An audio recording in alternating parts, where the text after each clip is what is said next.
You're listening to the Everyday Astrology Podcast. I'm Hilary Scott, your astrologer, and I'm here to bring you the current planetary conditions.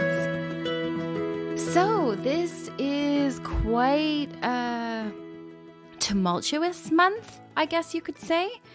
We're coming through and up towards the solar eclipse, which is a big deal on April 30th. It's a new moon in Taurus with a partial solar eclipse. And the eclipse seasons, we get two of them a year. They really do usher in all the changes that we need to make. So it's sort of like the portal of change opportunity. So it can be, if you've kind of been like, I guess, not following your nudges, then when the eclipses come, you can get a shove. So it's definitely always worth it to take the nudges. It's not always easy, but it's always the best thing for you to do.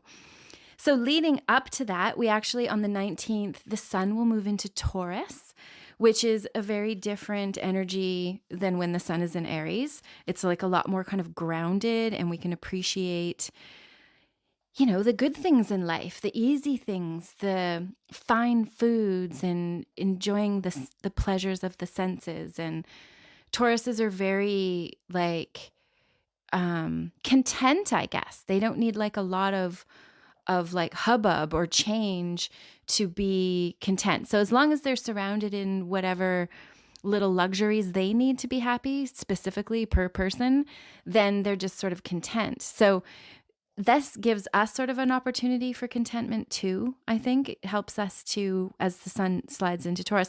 But interestingly, it will be also, Uranus is in Taurus right now too, which it gives and Mercury there as well. So it gives us even though you're calm, there's this feeling like the rug might be pulled out from under you, or that, something isn't quite stable, even though you wish it was stable, or you just can't totally settle.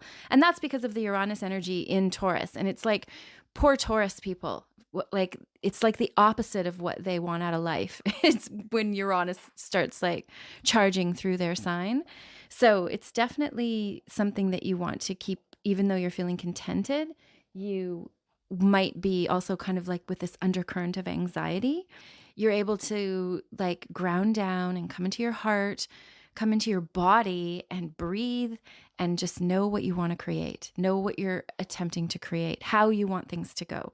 So whatever your how you want it to go is definitely something you need to be clear about, right? So make your notes, figure out what you want to do, figure out what you want to plan.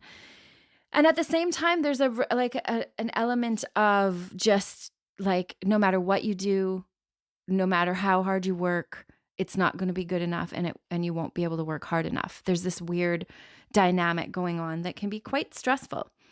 So, and heading up to the eclipses, we often even up to 10 days before the eclipses. It's on the 30th, the new moon solar eclipse, but it's the solar eclipse, right? I just got to flip through my little book here.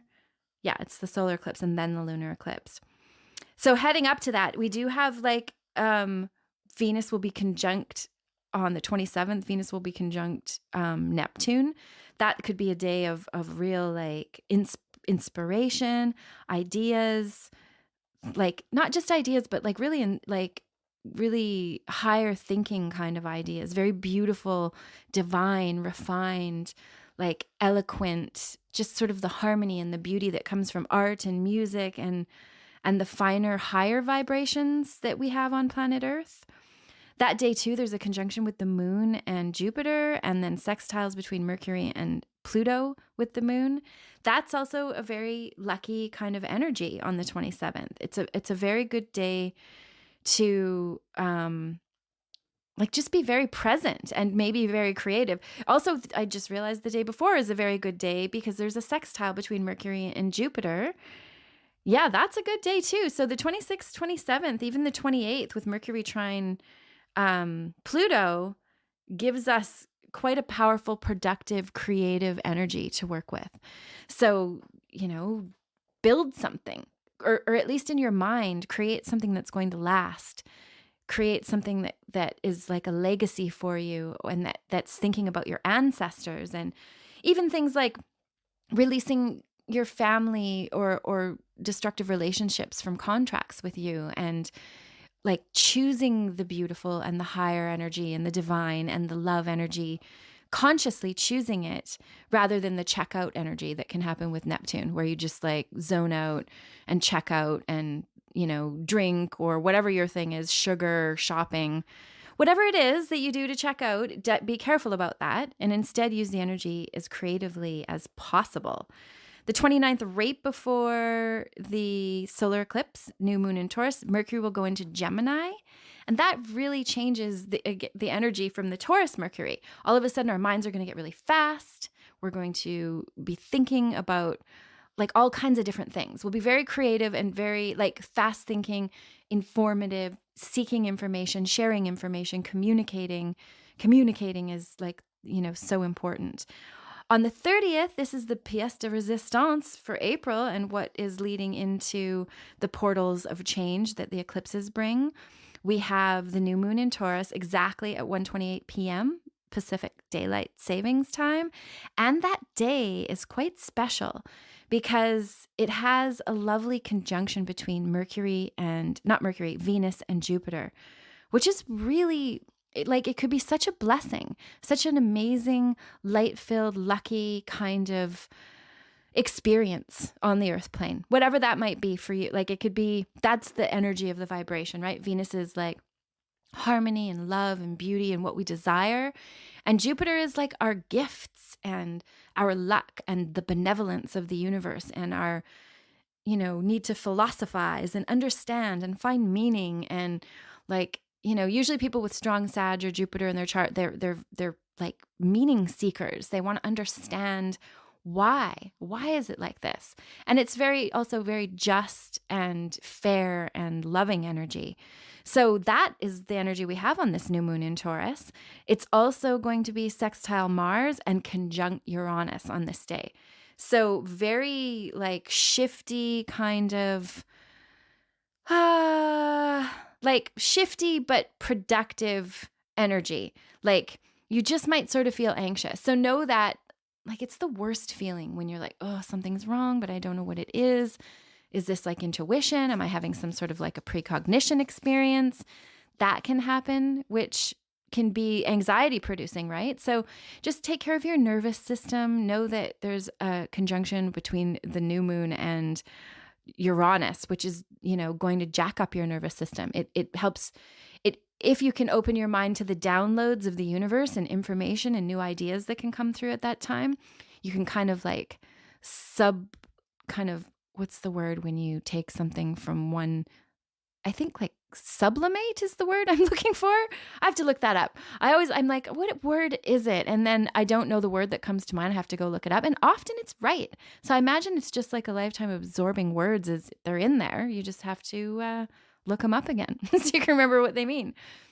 So that is definitely going to be a powerful like solar eclipse. And it's a 2-week window until the lunar eclipse and then the full moon. So that, look for the beginning of May to be quite like potent and telling and life-changing in many ways. But also in a good way, right? Like in a way that is liberating and freeing and contenting. Maybe money will come your way or some very fortunate thing like that. Just be open to all the glorious, wonderful things that the universe has to offer. And, be of service in any way you can too, because when you line up with that sort of in service energy and come from your heart, then you line up with the highest vibrations of the universe, which is good for you and good for me and good for everybody. And if we all did that, imagine if we did that, it would be such a peaceful, loving world where we didn't do stupid things because of greed for money, which seems so arbitrary when you think of life. So anyway, I hope that you have a most lovely new moon in Taurus. Also going into the next 2 weeks after that, be conscious of what's changing and what's not changing. It is a very potent time that happens, and often things go down in this eclipse portal up to 10 days before and 10 days after, but really things start to kick in around 3 days before. So I do in my new calendar, which I'm going to promote again, is actually spaces for you to put in your solar eclipse, lunar eclipse, and all the seasons. Just helps you to keep organized about what you are kind of, manifesting in reality, and how you're kind of handling what you want to create. It's good to have it written down. It's the first step in creation, in manifesting reality. So that is it. Thank you so much for listening, and I really do appreciate it.